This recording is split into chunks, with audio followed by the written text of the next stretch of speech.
Most people are terrible at getting what they want because they only ever talk about. Nobody wakes up in the morning thinking, I can't wait to. People don't care about what you want. They care about. That's how you become the person everyone wants to say yes to. You can get almost anything you want in life. Attention, support, love, money, respect. If you learn how to. What if I told you that most people are terrible at getting what they want because they only ever talk about themselves? Ever notice how in conversations people are so busy waiting for their turn to speak that they completely miss what the other person actually wants? In this video, we're diving into one of the most powerful ideas from Dale Carnegie's How to Win Friends and Influence People. How to arouse an eager want in someone else. Master this, and you can influence just about anyone. Your boss, your partner, your kid, even that grumpy barista who always messes up your order. Stick around because we're breaking it all down with stories, real-world examples, and a method that you can start using today. Let me start with a quick story. It's 1930-something. Carnegie is watching a guy trying to sell a dog to a family. He's going on and on about the breed, the papers, how well-trained it is, but the family, especially the little boy, just looks bored. Then Carnegie steps in. He whispers something to the boy. Suddenly, the kid's eyes light up. He tugs at his mom's sleeve. Please, Mom, can we get it? Boom. Dog sold. What did Carnegie say? 4 words. He loves to play. That's it. He spoke directly to what the boy wanted, not what the salesman wanted to say. That's the secret. That's what this whole principle is about. So many of us go into conversations with a mental checklist of what we need. We want someone to agree, to buy, to do us a favor, to understand us. But here's the catch. The other person is thinking the exact same thing. They're trying to get you to understand them. The key isn't manipulation. It's not about tricking people. It's about shifting your perspective. Let me put it this way. Nobody wakes up in the morning thinking, I can't wait to help Steve with his goals today. They're thinking about their goals, their problems, their needs. So if you want someone to do something, you got to show them how it helps them, not you. Let's talk real examples. Say you're trying to get your friend to go to the gym with you. You could say, Hey man, I need a workout partner. I can't stay motivated alone. but your friend's not going to jump on that. He's thinking, Why should I care about your motivation? now flip it. Say, Bro, you've been saying you want to get in shape before summer. I found a gym with a free boxing class that'll make it easy for both of us. now you're speaking his language. Now there's an eager want. You've tied your idea to his desire. This principle is everywhere. Parents use it to get their kids to eat vegetables.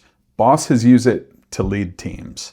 Top salespeople, teachers, influencers, all of them have learned this trick, whether they realize it or not. Carnegie tells a story about a newspaper publisher trying to get more advertisers. Instead of sending out letters saying, We need your ad dollars. they flipped the message to say, here's how placing an ad in our paper will bring you more customers. That small shift in focus brought in a flood of new business. It's not about what you want, it's about what they want and how your idea helps them get it. Here's the problem though. Most of us suck at doing this because we're naturally self-centered. We're wired that way. It's biology. Our brains are designed to scan the world for threats, resources, opportunities. For us, not anyone else. So, if you want to get better at arousing an eager want, you have to train yourself to switch perspectives. Put yourself in the other person's shoes. Better yet, live in their shoes for a while. Ask yourself, what are they worried about? What keeps them up at night? What would make their life easier, better, or more fun? Let's say you're applying for a job. Most people write cover letters like this. I'm hardworking, detail-oriented, passionate, blah, blah, blah. No one cares. That's just noise. What if instead you said, I understand your company is expanding and needs someone who can handle growth without missing deadlines. Here's how I've done that before. Now you're not just talking about yourself. You're solving their problem. You've created an eager want for you. This isn't flattery, it's alignment. Okay, let's explore how to actually do this. There's a simple 3-step method that you can try. Step 1, shut up and listen. Seriously, before you pitch your idea, your request, your offer, listen. People will always tell you what they want. if you give them space. Pay attention to what they complain about, what they wish was easier, what they say they should be doing. That's gold. Step 2, reframe your ask in their terms. Whatever you want, spin it so it's a benefit to them, not in a sneaky way, in a true way. Don't say, I need a raise. Say, I found a way to help the team cut production time by 30%, and I'd love to talk about what it's worth. Step 3, use their language. Don't just talk about benefits. Use their words. If they say that they're overwhelmed, say, this could take some pressure off. If they say that they want more family time, say, this frees up your weekends.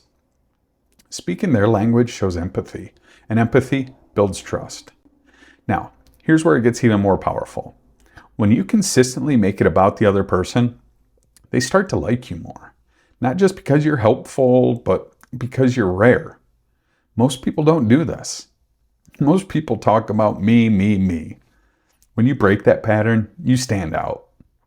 And if you're finding this breakdown valuable so far, take a quick second to hit the like button. It genuinely helps this video reach more people that need this information, and it lets me know if you want more strategic content. Let's go back to the kid and the dog for a second. That wasn't manipulation. That was understanding. The boy didn't care about breed or training. He wanted a friend. Carnegie gave him a reason to want the dog, not just accept it, want it. That's what you're doing when you reframe your message. You're giving people reason to want what you want. And here's a bonus tip. You can do this even when you disagree with someone. Let's say that you're debating someone about a topic, politics, parenting, pineapple on pizza, whatever. Instead of bulldozing them with your opinion, say, I get why you feel this way. It makes total sense given what you've seen. Here's something that made me think differently. Now you've lowered their defenses. You've acknowledged their view. You're not fighting, you're inviting. You're making them want to hear you out. That's the difference between influence and resistance. Let's take this to the climax. The one key idea I want you to walk away with. You can get almost anything you want in life. Attention, support, love, money, respect, if you learn how to show other people how it benefits them. It's not magic. It's not manipulation. It's emotional intelligence.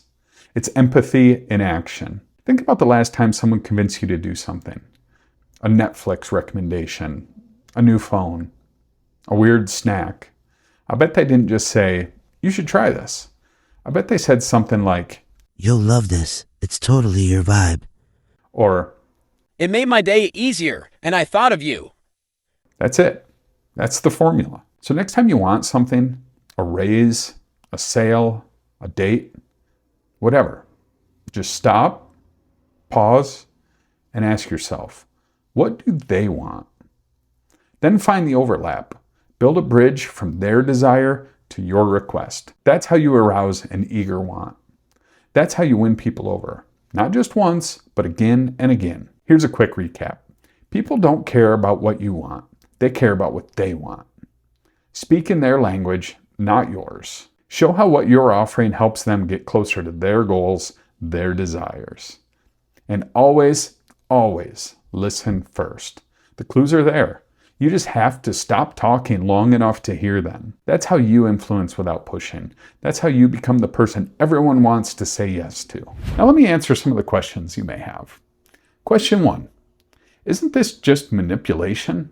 Aren't we just tricking people into doing what we want? Nope. And that's a super common question. Manipulation is about deceiving someone for your own gain. What we're talking about is alignment. It's about genuinely understanding what the other person wants and connecting your idea to that want.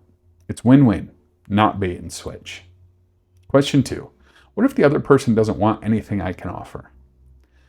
Then you're either offering the wrong thing or you haven't dug deep enough. Everyone wants something.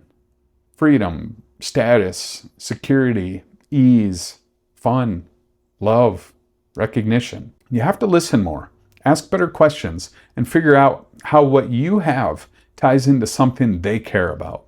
It's not always obvious, but it's almost always there. Question 3. How do I use this in a job interview without sounding fake? Simple. Don't pretend. Do your homework. Learn what the company values, what the role really needs, and connect your skills to their mission. Instead of saying, I'm a hard worker, say, I know speed and accuracy are huge in this role, and here's how I've delivered that before. Be honest, but be strategic. Question 4. Can I use this principle in personal relationships too? Absolutely. In fact, it works better in relationships, whether it's your partner, your kids, or your friends. When you make them feel heard and understood, and you speak to their needs instead of just yours, the connection gets stronger. Want someone to help more around the house? Don't nag. Say, it'd mean a lot if we shared this.